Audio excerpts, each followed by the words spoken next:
Hello there guys, and welcome back to the channel. Now, if you haven't been on my live stream, some of you might not be aware that I did end up getting lucky and pulling Kitty Pryde from Cavalier Crystals. Now, I absolutely had no time to grind for her, but I did have about 6,800 units or so. And, well, you can see that I spent 4,500 of them on Kitty Pryde Crystals. And I didn't end up getting lucky. Now, I was not recording those openings because, well, my setup was messy and I didn't think I'm going to pull anything, but here we are. So I do have Kitty Pryde, and I knew immediately as soon as I pulled her that I will be taking her at the very least rank 2, because I do think she's extremely interesting champion. A lot of people are comparing her to Ghost, but I do think that is kind of unfair on Kitty Pryde, and it's a bit too big of a comparison because, you know, Ghost is what Ghost is. However, Kitty Pryde does have an upside on Ghost where she can bypass miss counters. She obviously does have plenty of things that she doesn't do as well. Either way, I do think Kitty Pryde is quite an interesting, fascinating champion, and I immediately knew I'm going to be taking her at least to rank 2. Problem is with what to do afterwards, because I do not have Mutant Awakening Gem, nor I have any easy way to acquire another copy of Kitty Pryde. I didn't have time to grind, but at the time I was still in ASR. You can see ASR tag right next to my name when I was recording this footage. I figured I will do the rank up and give her the generic Awakening Gem because it would help the defense, plus also the fact that she will not be in the next featured 6-star crystal. Now, the next featured 6-star crystal is gonna come to the game in less than a month, I believe, in like 3 weeks or so. And Kitty Pryde's not gonna be in it. Neither will be Nimrod. And that means that outside of buying cow crystals, which I don't plan to do, I will not have any chance at all to awaken her for another nearly 4 months or so. So to me, it kind of made sense that this would be a good time to give Kitty Pryde that Awakening Gem. Now, whether she is going to be the new next hottest thing in the game, we'll see. I do like what I see. I also see downsides to that, but as I said, we'll see what happens with Kitty Pryde over time. However, the fact itself that I will have absolutely no chance to try and awaken her for at least 4 months, and even then it's not guaranteed, because as we can see on this featured 6-star crystal, I'm unable to do Mr. Negative. I'm unable to pull Jubari Panther. I'm unable to pull Odin, which is quite an important pull. So you never know, because these crystals are still extremely random. They have 24 champions in them.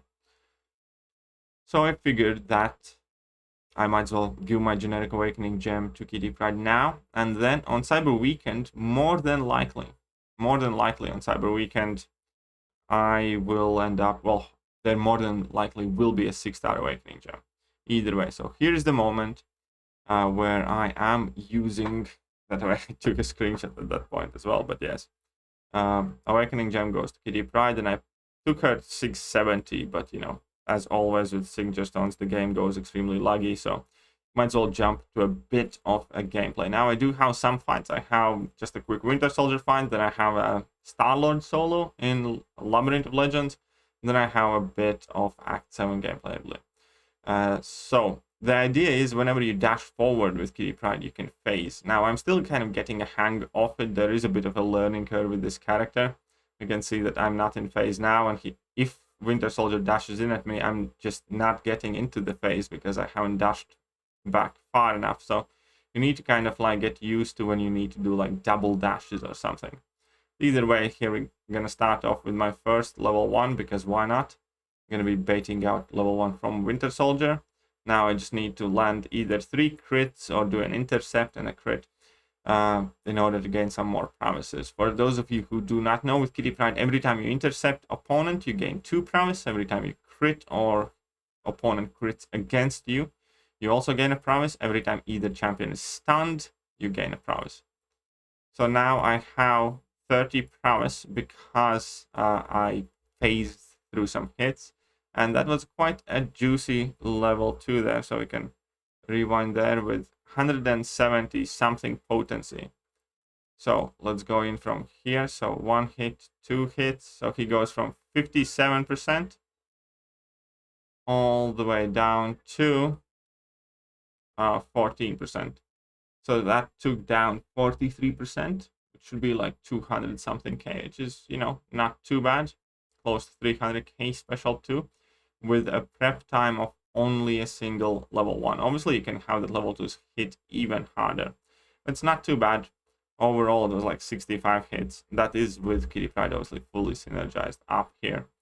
And now we're going to be going up against Star-Lord. Now, Star-Lord fight is a bit lengthier, so I'm sure that will kind of fast forward a bit, well, at the very least through special freeze. But the same idea kind of applies. With Kitty Pryde, it kind of looks like a very chaotic playstyle, but at the same time, it's also very safe because, you know, you're phasing and anything opponent does, they're going to be missing. You might lose some prowesses as a result of that. However, whenever opponents miss, you do also do some direct damage, which is neat.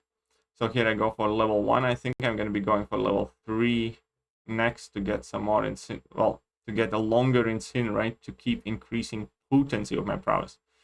It's kind of an interesting way her prowess mechanics work. By themselves, it's a very weak prowess. It's a 5% prowess pop with a max of 20, and that's only 100% special attack damage increase. That's not a lot. That really is not all that much. However, you can increase the potency of those prowesses by up to 400%, which would give you 400% special attack increase if you have 20 prowess, which is automatically much more significant in terms of numbers. Special 3 animation is quite cool as well. We're going to watch one, and then we're going to fast forward the rest. But put them in ground and burn them with a dragon. Why not? And now we can see that my prowess potency keeps on increasing. And every time you use special attack, your prowess are consumed, which is also like the only time where she's kind of vulnerable to, you know, everything. On top of that, she takes no damage if she's awakened while she's phasing, which helps you heal from Liquid Courage Double Edge, and which also lets you bypass recall. So that's kind of neat. So here we can see some decent chunk of level 1 damage already, but now we have max prowess potency. We just need to get to 20 prowess at this point, and then we're going to have quite a juicy level 2. And aside from that, there is no more ramp up than that. That's basically the entire point. What you want to do with the champion is quite simple. You want to get as much prowess potency as possible, and then you want to drop your level 2s. So use your level 1s and level 3s to put incinerates on opponent. That increases your prowess potency. And then intercept and crit and fight and drop your level 2s. So I'm going to go for like another level. Oh no, I was planning to go for level 2, but something went wrong there. So I do make some mistake here. But that healing ability, well, healing through willpower, because you're not taking any damage while phasing, is actually super useful. I like that a lot. I like when a champion is Liquid Courage Double Edge friendly. That makes me enjoy champion a lot more most of the time. And here we go. So I'm going to go in for a 16 prowess attack here. So it's not quite max damage, but, you know, still decent numbers. And slowly but surely, Star-Lord's going down. Now I'm sure that I'm not playing her to the best of the ability that exists somewhere out there. But at the same time, for a champion with that much versatility, that much utility, her damage isn't bad. She clearly isn't super ramp up Everest type of champion. There are harder hitting champions in a game. The damage is adequate. It's not bad, but it's not like absolutely insane. In some situations, it can be, like when you can dodge a multi-hit special attack into a level 2 and then your prowess can exceed over 20. And if you have max potency, that is a very significant boost to the special attack damage. But that's like a very situational type of thing against only a set amount of champions in game. That was a nice special too. So in total, I will show the total hit count, so we can fast forward here a bit more. We're at 44%. This fight does take a while because we're spamming some level 3s as well. Sometimes the AI does not want to cooperate. So let's go for another level 2. There are some, like, 27, 40k crits plus the red numbers, which are 40% of the damage dealt. And, she's putting in work slowly but surely. You can see that at this point, the first enrage timer has expired. Let's get down to nitty gritty bits. So he's at 14%. This level 2 takes down from 14 to 8%. Not too bad. And now the final 8%. Let's just see when we get closer to level 2. Now I'm not trying to upkeep my prowess potency to max now, as the fight is soon to be finished out, so I'm not too bothered about the incinerates. But yeah, here we go. And a few more hits there. 37k plus 15k, so each of those hits were like 50k plus. And now I just need to dash in it one more time. The fight is over at 479 crit hits, so it is quite a lot of hits. It's definitely not the fastest Starlord kill. There was the class disadvantage, but still.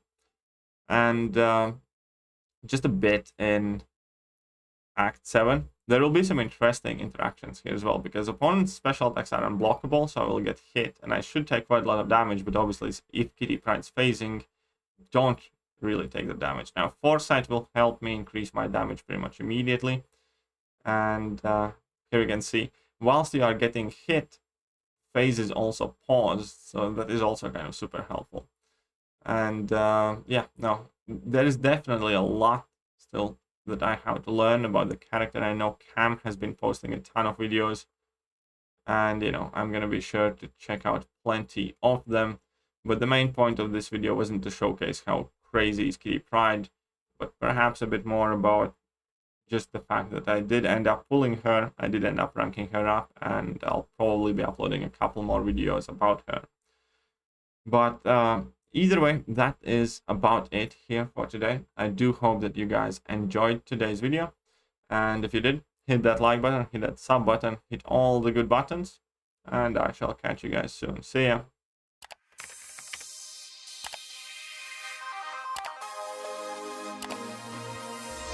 Hello there guys, and welcome back to the channel. So we have all the information about